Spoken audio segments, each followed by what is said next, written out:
How is it that we come to decide to collaborate or not? So that's what we looked at. And I want to, it'll be acknowledged several times today, it's been acknowledged already.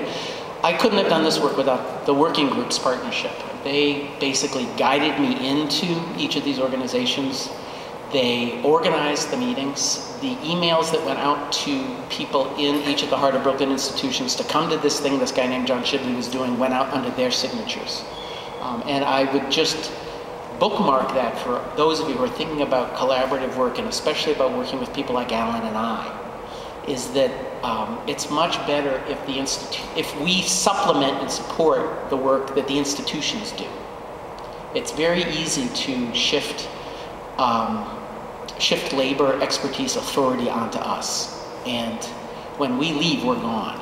And the real contribution we can make is to leave some legacy that can continue after we're gone, and that starts from the very beginning of the work we do. Okay, so let me come off of that high horse and tell you a bit mechanically about what we did. We developed a line of inquiry.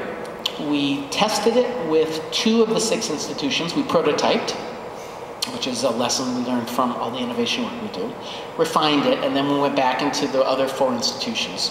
We pulled together teams of between 4 and 10 people who were able to talk about collaborative decisions that they had made in the recent past. We were looking at about 18 months, because I figured that's about as long as people can really remember the details. We brought them together for 2.5 to 3 hours, which seems like a long time, but when you think about we're really doing research into the decision-making process, it's not a whole lot of time to get things straight. And I asked people, I did a very brief introduction. I asked people to list collaborative decisions that had been considered in that institution for the last 18 months, either decisions to collaborate or decisions they'd considered where they decided, no, we don't want to do that collaboration. Wrote that down on a piece of flip chart paper because, as you know, part of the consultants union is that every time we do a meeting, we have to write stuff down on a piece of flip chart paper. And then basically ask people, which of these do you think is a really typical example? And which for us to start with.